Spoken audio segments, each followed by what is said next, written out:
Welcome to everyone who's joined us today for a webinar by the Council of Foreign Chambers of Commerce, which are the foreign chambers that have a location, a footprint in the United Kingdom. In most cases, I think we're all in London. So I am chairman of the CFCC, as we are known, Council of Foreign Chambers of Commerce. This is a body that has existed for about 40 years informally, and very recently has become a formal body and is populated with about 24 chambers that are part of our membership. So I welcome all 24 chambers that are present here today, but particularly their members from all over the world that have come to join us to listen to how we are going to do trade better and how the British Chambers of Commerce are going to support that. The founding members of the council are the following 6 countries: Sweden, Canada, Spain, Italy, Cote d'Ivoire, and South Africa. So, and we've got now, as I said, 24 of us, so quite a population, and really appreciate the effort that a lot of the chambers have put into being something that is a formal body. And therefore, and I also thank Shevaun and the British Chambers of Commerce for welcoming us as much as they have in our new growth trajectory. But you're not here to talk to me, we're here to talk to Shevaun and William. But first of all, everybody, we have got either a chat function, but specifically if you want to ask questions, please use the Q&A function. I will pick up your questions during the time and build them into the questions that I am asking of Shevaun and William, and we can then ensure that you get the information that you're looking to. And if there are any other points, I will watch the chat line as well and make sure that there is anything dealt with that we need to. May I turn first to you, Shevaun, who is relatively new Director General of the British Chambers of Commerce, known to all of us as BCC. In the engagements I've had with Shevaun, I have found her energetic, creative, strategic, experienced, and has both government and business insights, which is a really wonderful balance that you don't often get in a lot of people in business worlds. They tend to go the one way or the other. And she has got a very broad experience that she brings to this role. And this has been gained through working in her day job in 3 different continents. So what I'd like first, Shevaun, is tell us a little bit about yourself and what specific things from those parts of your career you draw on to be the Director General you are today. Thank you, Sharon. Yes, that's right. I am just over 6 months in, and I can safely say that was the nicest introduction that I've had so far. So thank you very much. Really delighted to be here with you all, and thank you very much for hosting us. So my background, so I spent 20 odd years in the private sector. So started my career in consultancy in London and then New York, came back to the UK to work for the Walt Disney Company, where I did a couple of years in London and then in Paris for 4 years, and latterly at Disneyland Paris, where we opened the 2nd theme park. Decided my career was more on the side, so went to WPP for a few years before opening my own agency, which very quickly became a digital agency in the sort of mid-2000s. As part of that, I became involved in the early edtech world, particularly for a foundation, and early social impact investing, so investing in small social enterprises, and really found my passion for business as a force for good. The government piece came up, as these things do, a slight serendipity, I guess. I went to an event on impact investing, met a woman who worked in the cabinet office, and thought, oh, it's a LinkedIn story, everybody. linked in with her. She then much later got in touch with me and said, I'm moving on, let's have a cup of tea. Anyway, the role in government was business partnership. So it was bringing big business and central government together for social policy change. And I thought, well, that is really an amazing opportunity for big business as a force for good. How bad can it be? So I joined 2 months before the EU referendum. Great time to join, they said. David Cameron's just been elected. 3 years of clear water. So yes, 5 years in government, 3 years in the Cabinet Office and 2 years working for Theresa May in Number 10 on business relations. So that saw me 3 prime ministers, 2 general elections, an EU referendum, an actual leaving of the EU eventually, and a year of the global pandemic. So in great British understatement, we can say that was interesting, I think. But to come around to your original question, what I hope that has given me in terms of this role, when this role, of course, came up, I thought, well, what an opportunity to be that voice for business, all over the UK. And I'll come back to the chambers in a minute, in fact, all over the world, because business is a force for good, as that, local economic flywheel that supports local communities and societies. And instead of my CV beginning to look a bit eclectic, it transpired that having government and business experience was very useful. So the British Chambers of Commerce, for those of you who don't know it well, we represent the 53 accredited chambers from across the UK, so it covers the entire regions and nations. We have a team in London who we are the sort of collective voice into government and into the media. And then we have 76, in fact, and counting, international chambers. So the British Chamber in that market, who are our members, which help us obviously support international trade. So really delighted to be, running a fantastically unique organisation. Wonderful. I told you she was going to be energetic and full of life and very strategic. We'll get to hear that part of it as well. Shevaun, you had the wonderful opportunity of spending some valuable time up at COP26 in Glasgow. There was so much that was happening. We hear the good and the bad from the news, depending on what newspaper they're trying to sell. And what is important from our point of view, because we're talking from business perspective, which is you, whether it's global or local, and what should they be worried about? What should they be doing? What should companies globally be doing? And I talk about the modern agenda. Yeah, how do we, as chairman, non-executive directors, chief execs, executives of business, how do we filter through all those things and all that noise and that buzz as to what are our key messages? So I don't know if you want to give us a high-level view and then maybe move into the detail. Yeah, thanks, Sharon.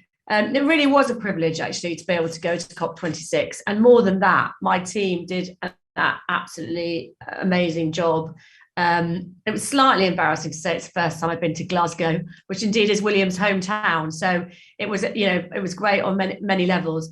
We, as the wide chamber, the international chamber network, hosted a 4-day business lounge at the City of Glasgow College, which is actually Scotland's largest further education college. It teaches 2,000 courses, all of which have climate embedded in their curriculum, which is quite amazing. So we hosted 4 days with our partners at the Glasgow Chamber. It had many purposes. So it was about bringing the voice of the chambers. It was about showcasing our members and the amazing stuff they're doing in green innovation. But it was very much about trying to get our message across to government. So we have been doing a couple of main things. We built together with O2 a net zero hub on our website that would be a sort of allocation of resources for our members to understand how they can sort of start along that journey. And a number of our chambers are doing some really interesting things. So if I just take net zero for a moment, what businesses need to do, so government have set targets, businesses are the people who are going to help them get there. What they need to do is, assess their carbon footprint to begin with, and then put a plan in place to change that, to improve it. All of that costs time and money. So a number of our chambers, I'll take our East Lancashire chamber, for example. They have set up the low carbon chamber, They found funding to go into SMEs to help them work out what their carbon footprint is, to do an assessment, and then say, this is the financing you're going to need to move your fleet to electric vehicles or change your energy to renewable energy, and we'll help you find the green financing to do that. So ultimately, it is cost neutral for the SME, which is fantastic. So we were really highlighting some of the work they're doing around bringing new lab jobs to Lancashire, because they've supported businesses using bacteria to fight pollution. They've 10 times the heat pump production in Lancashire, for example, and they're also supporting a new battery factory. So some really amazing examples. So we're there to talk about government. There's three things. We need certainty. So we need a rules-based framework. So government sets that direction. We need clarity. So how you can communicate how to do it, where to do it. And that will give business confidence to invest in that future. And we also wanted to say net zero is important, but let's not think of it as a regressive thing. Let's think of it as a net asset. So how can we help drive green innovation? How can we help you build the products and services, tomorrow's green products and services that then, of course, we can export and trade around the world? Thank you so much. That was a fascinating bits of information that you were able to share with us in terms of what companies are doing, because it is so difficult for all of us to say, well, so what does that mean to me? And that is the difficult part for so many companies. So thanks for sharing where we can find out a little bit more information as well. One of the things you talk about is the force for good, but you also have an absolute passion for doing the right thing. And you can see how your career changed as you described it to us, going into the space of doing the right thing. Coming out of COP26, what sort of things have you engineered in your mind for BCC to be doing specifically differently to what you did before you walked into Glasgow for the first time in your life? And I beat you, I have been there a couple of times. So we now need to help our members on this journey of business as a force for good. So there's all sorts of language, mission-led business, purposeful business, responsible business, ESG, all sorts of language that some people understand differently. I regularly say, the members of our chambers are already a force for good, right? They employ local young people, they support local charities, they're part of their community, they improve their built environment, but they don't tell that story because they're too busy running a business. And we know, and there is a commercial imperative that it has been proven that if you talk about the good you do as a business, it improves your bottom line, it attracts better talent, and so on. So actually what we're now thinking about as a chamber network is how we can support our members to tell that story. So our first step is going to be, asking them what they think it is. So asking them what they think responsible business means, what they think they're doing already, and then how we can go about helping them on that journey. Because the other sort of linked part of that is when you use that narrative, when you talk about it, do you use some sort of accreditation? I mean, people say, should I become a B Corp, or should I use the Good Business Charter, or how do I use the SDGs, for example? So it's a bit of a minefield, and we're absolutely now just really starting to help our business think about how they navigate that, I would say. Interesting. You talked about a key issue for business is what does it mean? What languages? What's the narrative? And if you talk about ESG, everyone then makes two assumptions, the word carbon and the word climate change. But actually, it's all about what we're doing socially, what we're doing in our supply chains, what we're doing in our communities. Are we doing things in a socially business acceptable way in terms of regulation? But also we're looking at diversity, we're looking at mindfulness, we're looking at understanding or being inclusive in nature as boards of the people around us and of our communities and of our planet. So it's so much bigger a topic than most people seem to think it is. And you say to people, you need to be mindful of your ESG, and they immediately think of, well, how can I change my carbon footprint? I'm a consultancy business. But yes, there still probably is things that you can do. You talked the other day about skills transition and leveling up, two particular terms that I think would be quite interesting for our audience to understand. Sure. So there are three sort of big pillars that big policy pillars that we have been talking about coming out of the pandemic. One is trade, international trade, and I'll come back to that.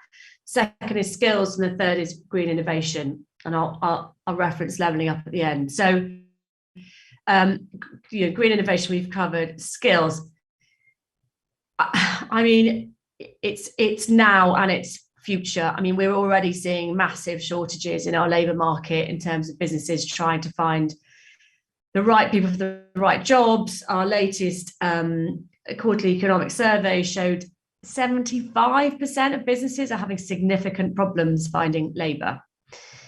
There's obviously a quantity issue, but there's also finding the right people for the right jobs. So skills, growth is all very well, but if you don't have the right people, it's going to be a drag on the economy. So what we've been doing as a chamber is working very closely with the Department for Education. So most chambers will have the local FE colleges and universities as their members as well. The local chambers are real conveners of their community. So Department for Education launched about 6 months ago a thing called Local Skills Improvement Plans.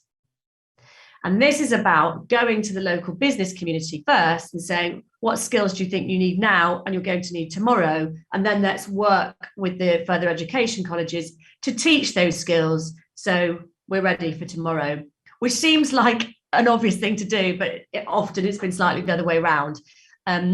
There are 8 pilots currently running across the country, all of which are being run and convened by the local chambers, which is excellent. But we very much want to, make those super successful so it can then be rolled out across the country. So we do see in skills that there is, some good stuff going on. But we definitely are trying to talk to government about the Prime Minister's words around a high-skilled, high-wage economy. That's great. We do want to get there, but that's going to take some time. There's a transition period. And also, Prime Minister, there are always going to be jobs that aren't necessarily high-skilled, high-wage jobs. So, we've got some challenges there. Oh, levelling up. Sorry. So, back to levelling up. Levelling up. Yeah. The Levelling Up white paper is due out, I believe, in a couple of weeks. It is, of course, around looking how we can level up parts of the country without levelling down other parts of the country. Being the chambers, of course, in every place in the UK, we are absolutely very clear with government that it's not about north versus south or east versus west. This is, rising tide lifts all boats. We have given our views on what we think it looks like. It needs to be very much evidence-based, data-driven. And we've also said to the Levelling Up team, the chambers are this incredible network that you already have at your disposal. It is about, we are the flywheel of local economic change and improvement, and that is what's going to help build society. So use us, use that network. I also did say, actually, to bring myself back to trade, the other thing, Andy Haldane, is that trade is the only real thing that's going to bring new money into our economy. So let's help our local businesses understand how they can export better. William, I've got a lot of questions on that topic for you. Shevaun, thank you for alerting us to it. There is a question that's come up from somebody in South Africa saying, how can they contact you? So my thoughts would be first, potentially with the first of the 76 local chambers. So for example, in South Africa, the British Chamber of Business. But then there's equally the South African chamber here in the UK for Barney in particular. But there'll be your foreign chamber here in the UK, who is a member of the CFCC, who then has a connection to the British Chamber here in the UK and being able to work that through. Shevaun, is there anything else you can add to that, to people who are looking to make contact? Is there a direct route, or do you prefer they use the route through the Council of Foreign Chambers, which is their local chamber here? Oh, I think your advice is absolutely right, Sharon. We do if people go to our website, they can go directly through to us. I think she's going to love me for this. I think our international director's on the call, Anne-Marie. She's always happy to help people, but we do have a great partner chamber in South Africa, depending on what your person is looking for. So depending on whether you're looking to go into South Africa, come out of South Africa. So Barney, if you make direct contact in your specific case with the South African Chamber of Commerce, and Stuart will just put the website link down in for us, but obviously any of the other chambers, you're welcome to do the same in the chat line as well. So, and Anne-Marie, lovely to know that you are here with us today. Another question I just wanted to ask you, you talked about B Corp. Now, a lot of people probably don't know what that means. Could you share with us what that movement's about? Yeah, so the B Corp movement was started in the US, where the law is that board members need to primarily answer to their shareholders. So it was felt in the US that left out a number of different groups that are involved in the business in terms of what the board needed to be focused on. So they came up, which is I'm going to get this slightly wrong, which is a Series A company. So the B company idea, they got the law changed now in several states. I think nearly all of them in the US, so that that companies can take into account wider stakeholder groups. In the UK, we have a slightly different situation, because under British law, under UK law, when you incorporate a company, the articles do say that the board needs to look after all stakeholder groups. So we actually already have that in place. But the idea of the B Corp is that you, to certify as a B Corp, you have to show that you are engaging and answering to effectively all the stakeholders, the wide group of stakeholders that are involved in your business. And, we think it's an excellent organisation. We work with them a lot. It's slightly more challenging for smaller businesses.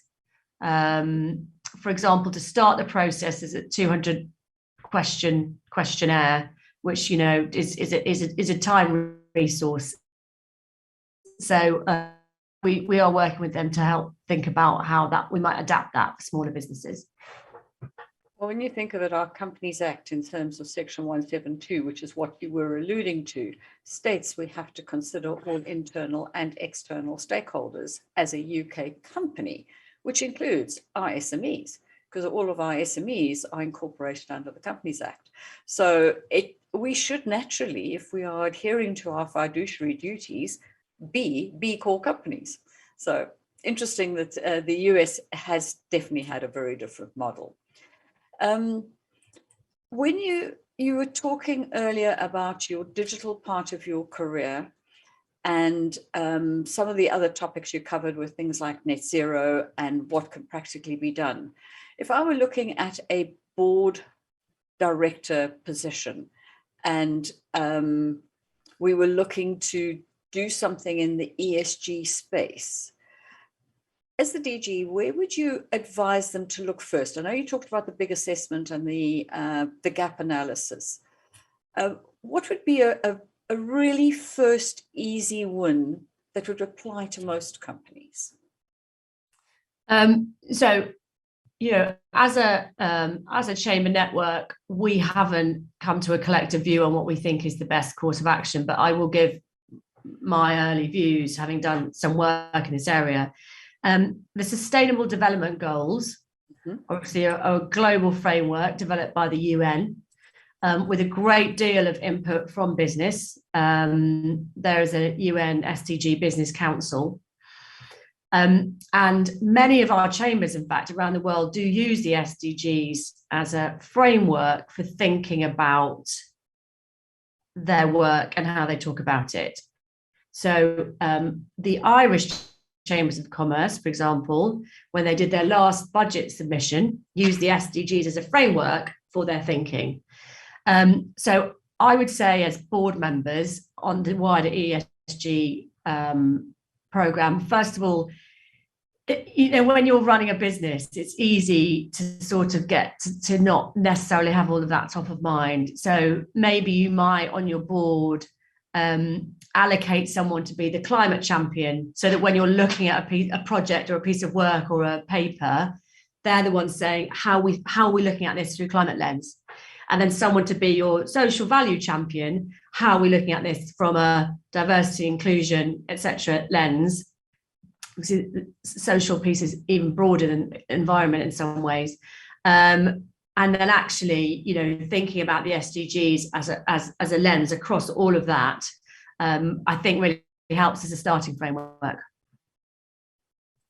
I think that is probably the most practical piece of advice everyone has just received, is having that lens and having potentially a different person for the E, the S and the G part of it.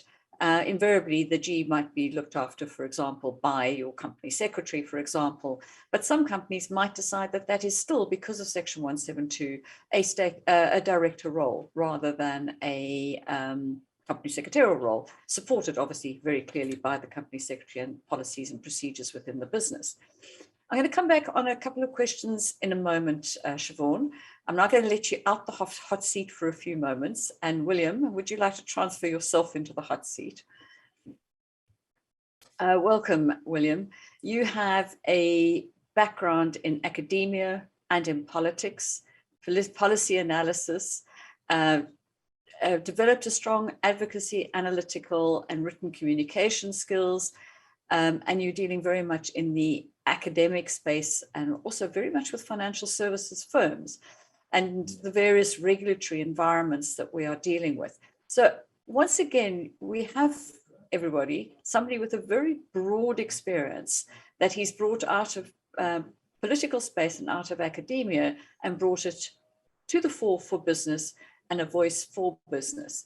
Could you just give us, William, so it's not me talking about you only, would you talk about yourself and just give us some of your personal background that has brought you to this role?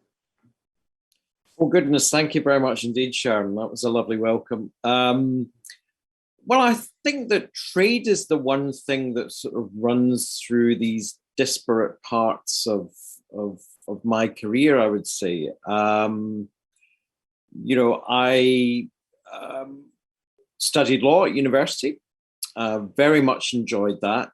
I think law is a terrific subject, for people who enjoy details, which I very much enjoy. I think it's a great degree in terms of the scope of areas it covers, everything from business to international trade. And when I finished my degree and my diploma, I thought the academic route was maybe a little better for me. And so I taught public law, sometimes elsewhere it's known as constitutional law, and EU law for over a decade. Looking at trade at that time for the UK, it was within the single market and the customs union, was very interesting to me. I got to know the kind of underpinnings of the customs union and single market really well. I then had, an offer which no one really should refuse, really, which was to run from my sort of home constituency, the area that I've been born and brought up in a by-election in 2009. At that time, it was the longest by-election in British electoral history. It was about 6 months, the campaign. Thankfully, I had quite a bit of, understanding leave. I took leave of absence from my job to do the campaign, and I was elected. And then there was a general election about another 5 months later, and I was re-elected at that. And again, trade ran through many of the things that I did in Parliament. So I had the fortune to serve at that time it was called BIS, Business Innovation and Skills. It's been through so many iterations. I served on the BIS committee, which at that time took in the UK elements of trade policy that was conducted by the European Commission. So we would scrutinise, for example, the TTIP negotiations in 2013, other EU trade policy. We had the pleasure to visit South Africa in 2013 for an inquiry on financial services and the stock market in Johannesburg. And then, as happens in political life, there's the ups and there's the downs. And I was not re-elected in 2015 as Scotland underwent significant political change. And then, you know, as many people do, you have to remake yourself and think about how you can apply those skills in a different setting. And for a while, I was with a small consultancy doing financial services, and then the Brexit referendum happened. And then the consultancy said it was a really good idea to offer services around Brexit. And as I knew something about the single market, the customs union, I was a good person to do that. And so at that point, can I move into one of my questions, which is directly related to the European Union? And I understand that there is a new border delivery model that is just being launched or has just been launched, and that there are new regulatory changes coming in on the 1st of January relative to us trading with the EU. Could you just give us some ideas? What is that going to mean to all of us that are importing and exporting? Well, indeed, it's Brexit Part 2. In that sense, the changes which occurred on the 1st of January this year were Part 1, but they were about goods leaving Great Britain for the European Union, and of course on services. You know, the new provisions on services went up immediately on the 1st of January.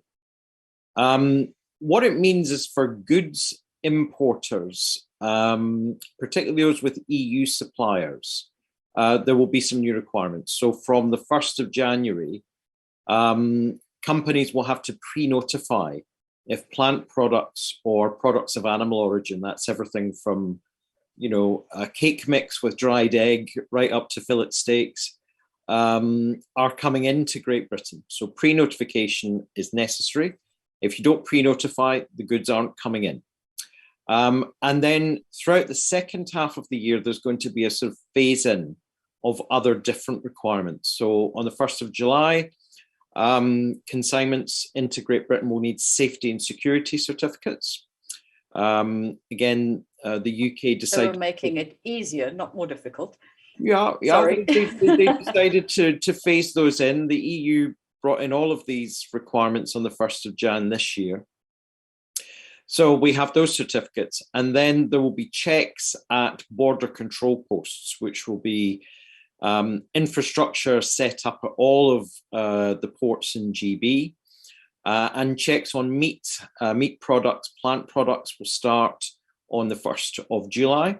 So that can be checks of documents and even opening of consignments. In the 1st of September, that extends to dairy and dairy products. And then the final stage is the 1st of November, when there will be checks on fish products and composite products, which means everything from ready meals, pepperoni pizzas, cream liqueurs. So it's really just by the 1st of November next year that the full range of border controls will have been introduced on the GB side. And so issues of readiness by traders, particularly in the EU, are critical. We have a great network, as Shevaun said, of international chambers who can help companies with all of these changes. If you're a UK importer, particularly in Great Britain, and you need to get to know all of these new requirements, then again, the local Chamber of Commerce is by far the best place to go to find out what you will need to do. But yeah, it's very much Brexit Part 2. It will be interesting to see how it goes. Brexit has brought about an opportunity for UK Ltd, SMEs right up to larger corporates, to consider different markets or to build on existing markets outside of the European Union. Has there been a shift in trade away from the EU in favor of other countries, or have we just seen a reduction in global trade for the UK, or has the trade been retained at the European level? Well, the EU is still our largest trading partner. I mean, 43% of UK trade is with the EU. Yes, that is down from the sort of highs, I think, of the mid part of the previous decade, where it was around 50%, but it's still a very significant, the most significant part of UK trade, and will remain so. I know tuning in today, we have companies from Canada. So the UK does an enormous amount of trade with Canada, 22.8 billion pounds worth of trades in 2019. And even with the pandemic last year, it was still 17.7 billion. We export 11 billion of goods and services to Canada. And of course, with South African companies as well, the SACUM agreement is worth 8.7 billion pounds in trade for the UK each year. So yeah, they're certainly, as a result of the UK government's policy, its independent trade policy, there will be some diversification. One of the interesting trends of this decade, and maybe the next couple of decades, is going to be how much economic growth spreads to other regions of the world. So there is a lot of effort being put in at the moment on the Indo-Pacific regions as areas of higher economic growth, greater consumer demand, greater demand for goods and services that can be made and delivered in the United Kingdom. So that is the great unknown of the next couple of decades, is how far that economic growth translates into additional demand for UK goods and services. Interesting. And that brings me to the question, is the UK, and I'm talking at the corporate level or at the policy level or at government associations, business chambers, is the UK more export focused, more import focused, or is it balanced, import export focused as a trading nation? Oh, I think the need is for us to become more export focused. And that was going to be the case, whatever happened in 2016. And if you look at the fact that of BCC members, 60% are exporters, and, you know, have that get up and go to, you know, take their goods and services, yes, into the EU, but also across the world. You know, that is going to be something that is necessary. I mean, there is a lot of evidence that nations which have trade as a greater part of their economic output are more productive. It actually helps with leveling up. You've higher wage levels as well, sustained by productivity. So I think there is absolutely a desire to export more. And part of it is around the trade deals. Yes, these can certainly open up new markets. And we know in terms of Canada, we're looking forward to negotiation with Canada to improve the original continuity agreement. Those talks beginning next year. With South Africa, there may be discussions within the next couple of years to maybe upgrade the SACUM agreement. So part of it is about the trade agreements, but it's also about getting the maximum value for SMEs out of these trade agreements. So, you know, it's often said, you know, Germany for many decades had the same trade deals as the United Kingdom, yet exported 3.5 times more to China. So, you know, that is the challenge for us and for policymakers, how we integrate our industrial policy with our trade policy to ensure that SMEs in particular can export more over these coming decades. The desire's there. We need to make sure that the delivery meets with that desire. What is the market that UK exporters markets that they are focusing on? Is it manufactured goods? Is it agricultural goods? Is it minerals? what are the industries that UK exporters are prevalent in? All over. I mean, if you look at the range of companies who respond to our surveys, there are large numbers of actual services exporting companies. So we have interests in expanding services provisions in trade deals. We have interests in agri-food. We export non-food items. So, you know, we cover the entire panoply of economic output.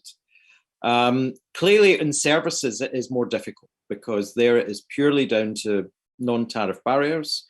Labour mobility becomes a big question. You know, modern forms of supply of services, you know, mode 4, mode 5. So really the biggest task in trade negotiations is trying to unlock services access. But there's a lot more that we can do both bilaterally and also, I know this week we would otherwise have been having the WTO's ministerial conference, perhaps delayed until March. But there's a lot that we can do plurilaterally and multilaterally through the WTO to make services trade a lot less onerous for exporters, to give a real boost to services trade, and also get agreements on SMEs and micro SMEs as well. Thank you. That's actually quite interesting. Now, I know a lot of the companies that are going to be present listening to you now are also going to say, but I want the UK to be my market. I want to export to the UK. What is the UK receiving generally in terms of its export demographic? Well, it's interesting. It changed somewhat during the pandemic. This partly might have been down to imports of PPE, but our imports from China went up by 2/3 in that first and middle phase of the pandemic. So that was very interesting. We are seeing a little bit of falling imports from the EU. It will be interesting to see to what extent that is cyclical, what extent it is structural. But I think the UK will remain a very strong country for investment. You know, there's new legislation going through at the moment and being implemented on, you know, investment, putting that on a stable basis. We have the advantages of time zone, of language, of skills, the city, our financial links. So there is a lot going in terms of economic demand, and it's a very good reason why companies who want to export from across the world should export into the UK. Thank you for that. I appreciate it, William. Shevaun, may I just turn to you? We've got a couple of questions coming from the floor, which I would like to pose to you. One of the questions, which is actually a really difficult one for businesses to deal with, and it's the S part as well within ESG, it's that, first of all, we need a supply chain. We have to get things from somewhere. We can't make everything in our own company, least of all in our backyard, least of all within our own country. So we're going to have to rely on supply chains. How do we ensure our supply chain is fit for purpose? And that's everything from slavery issues to other regulatory issues. And how can we look after our supply chain risk, particularly in countries like China, which is very difficult for us to navigate from a Western world perspective? It's a very good question. The S part, as we said, is very, very broad. It was interesting when Theresa May brought in the early legislation around modern slavery, and we found in that law of unintended consequences that big businesses didn't actually want to have a look in their supply chain and see what was what, because they were worried they were going to uncover bad things and therefore being held up as bad companies, as opposed to the other way around, where you have to find it so you could do something about it. And of course, very hard for much smaller businesses. Having said that, I would come back to what you and we do as a global chamber network. So we know, having done research, that when businesses want to move into a country in terms of exporting or want to engage with a market, the number one thing they want is a partner or a distributor or someone in that market to help them navigate, as you say, those foreign markets you don't understand. So I would say, if you can't get there to go and physically visit your supply chain, use your chambers to ensure that you are finding trusted third parties to work with. Thank you. Very practical advice. And also related to that, we might talk the ESG. We might sit in the boardroom and talk about it. At executive level, we may talk about it, not necessarily as much as the board might, but how do we actually embed ESG and its many elements, I'm talking now COP type of content, into business culture? Well, interestingly, good question. it's actually often the other way, isn't it? It's often the younger members of our organisations who are pushing for these changes more quickly than the board. I think you just need to engage people at every level. So I can safely say that measuring your carbon footprint as an SME is hard, because that is what we, as the British Chambers, as an organisation of 40 people, are currently trying to do. And it is quite hard and it's quite time consuming, but we have a little team of people all the way through the organisation who are helping us do it. And I think that really embeds those issues in people's minds and in their everyday, because, it's sometimes it's just easier to say, I'm going to order the paper from here because it's quicker. Well, actually, I prefer to order it over here from a social enterprise or from an environmentally conscious organisation, and it's going to take a bit longer. It just takes a bit of planning and thought, but it definitely isn't easy. And I think the point you're making, which is so valuable, is we need to stop and think at every level, at every desk in the organisation, needs to think differently. And that will start to build that culture, that we are not making it something super strange. All we're doing is doing good business. We're doing it the right way. We're looking after our planet, our people, and profit. Yes, it's there because otherwise we're not financially stable, in which case we don't exist tomorrow. So it's making sure that we are financially stable. That is not a swear word. It is quite important. And I think a lot of that sustainability financially does get forgotten in the process of that we're here only for the greater good. We won't be here for long if we don't. There's another question we've got here. Why do we need Brexit to do more business with China? For example, you gave that German example a few moments ago. We could have been dealing with China right from the beginning because it's got nothing to do with Brexit. And I think that's the point of the Canadian trade, or the South African trade, or the Australian trade, or the South American trade. That all existed beforehand. What has actually changed to make that more difficult or more easy since this? And why have we been so lazy as a trading nation? Just think what we were before. We conquered the world. William, would you like to help us with that? Gosh, there's a lot of underlying issues around that.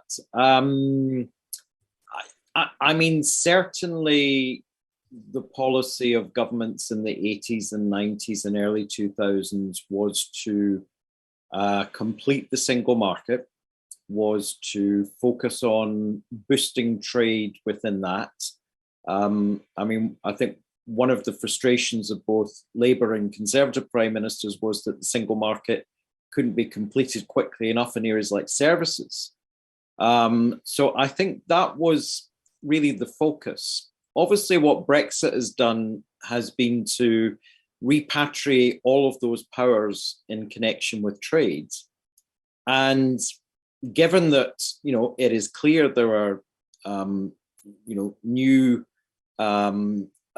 walls between the UK and the EU, particularly in things like services trade, Then the UK government has decided, as a matter of geopolitics and also where to get additional growth from, to focus efforts on other parts of the world, to go global, as they would say. So I think there are two parts to it. One is the making of trade deals that can open up new markets, give preferential trading terms. But the key element is making those agreements real in the real economy, in the real high street, with real SMEs. And that's where, we are helping government, but it is a process that's still very much a work in progress. It is not clear where it will finish up. We know that there are ambitions to do lots of other trade agreements, but we come back to this key point. The real value of this has got to be felt by SMEs, because only if you do that will the country really benefit from these. That applies equally to every country. Now, I have a foot in the UK and I have a foot in South Africa, and that absolutely applies in both areas. And you did make reference to, I think it was Shevaun, you made reference to the micro business as well. It's not just the SME, it's even the smaller entrepreneurs. They're the ones that are actually the bedrock of our economies being sound. Shevaun, can I just turn and bring you back to your role as DG of the British Chambers of Commerce? What have you found different, motivatingly and positively, and maybe not all positive, of running a membership organization? Because that is the first in your career, because we battled to find first. So I found that one as a first. Good question. So I have found 53 CEOs who are my members in the UK with just amazing local roots and knowledge. I mean, there isn't anyone or anything they don't know about their place. And that is so strong for me, as that voice of business back into government. We're the only business organisation that has that network, that has those business members all over the country, just under 100,000 who are actually members, but those organisations who have a reach of probably about 300,000 of their local businesses a week. So that's an incredible, unique point for the organisation. And last week I was in Dubai at the World Chamber Congress, first international visit, but of course then, like here today, met a huge number of chambers from all around the world, which really just struck me as they call it the Chambers movement, right? So what a movement it is from, and you therefore have something immediately in common. You immediately understand where you're coming from, what your angle is. So, and having had an international career all the way up until, working for the British government, it's just so delightful to be back with organisations from all over the world who are all aiming, at the same thing. So from that point of view, it's fantastic to be part of a membership organisation. Obviously the challenges are obvious. You want to speak. We want to speak collectively with roughly one voice. And because of the nature of our locations and the needs of our members, they're always going to be slightly different, and that's okay. We all recognise that we're one team. We're all chambers that are different, but working to the same aim, and we'll find the common middle ground where we can speak collectively, and then we'll have differences around the edges. But that's just a more interesting angle. I mean, representing business and all the things that are important to business is huge, isn't it? I mean, you're covering like a massive gamut. And that's the real fun of it, because there's no day is like another. And thank goodness for people like you, Shevaun, who can eloquently pull that knowledge that you've been given, all the research, all the work of your teams and all these chambers, and to bring that to the collective voice of business to government, which is so critical to us, knowing how the government corridors work and how you can get your voice there successfully on behalf of all of us, because that's what we're all looking for, is an easier place to do business. And a lot of countries are not easy to do business, and the UK in many ways is easy to do business. A last question, Shevaun, because we are going to be running out of time any moment now. In your experience of everyone talks about your first 100 days. Let's go a little further than that. In your first 6 months, what have you found most enlightening, and what is your clear focus for the next 6 months for the British Chambers of Commerce? There are three. So one is for us to be that strong, clear, modern, progressive voice for business, because that's what our businesses are. They're innovators, they're entrepreneurs, they're agile, they're pragmatic, they're modern, they're moving forward, and that's the voice we need to be. The second is very much focused on international trade. So as I said earlier, by export is the main way. I said to the Chancellor, we will be bringing money back into this market, and using our international network. It's about growing UK PLC through international trade. 10% of British businesses export, 60% of chamber members export, because we are really great at what we do. And then thirdly, it is what we call the power of the network. So how we can use our 53 UK chambers, our 76 international chambers as one network to grow economic prosperity and help our businesses grow and thrive. Wonderful. And what is so nice is just understanding succinctly what it is you're going to be doing next. We are looking forward to hearing your voice, the policy voice on behalf of business and the future generation of what I really appreciate hearing from you is the modern companies with the modern agendas that are looking to do things in a different way. William, I don't unfortunately have time to ask you a final question, but I'd just like everyone to know William is actually in the process of writing a book, or has just written a book, but I know it's work in progress, isn't it? William, one sentence. Yes. I'm sure that is absorbing a huge amount of your time. Well done on that, because that is such a big chunk to take out of your livelihood, is to write a book. Shevaun and William, I have to say, I could talk to you guys for another hour, but I think we might end up with nobody left listening to us because they've got other things to do, not because you are not unbelievably interesting. I really enjoyed your time and contribution to what members have enjoyed today. And I think we will see some traffic of questions, interest coming through the various international chambers and through to yourselves. Thank you very much for your insights and your time. Thank you. And thank you for having us. See you soon. Thank you. Appreciate it.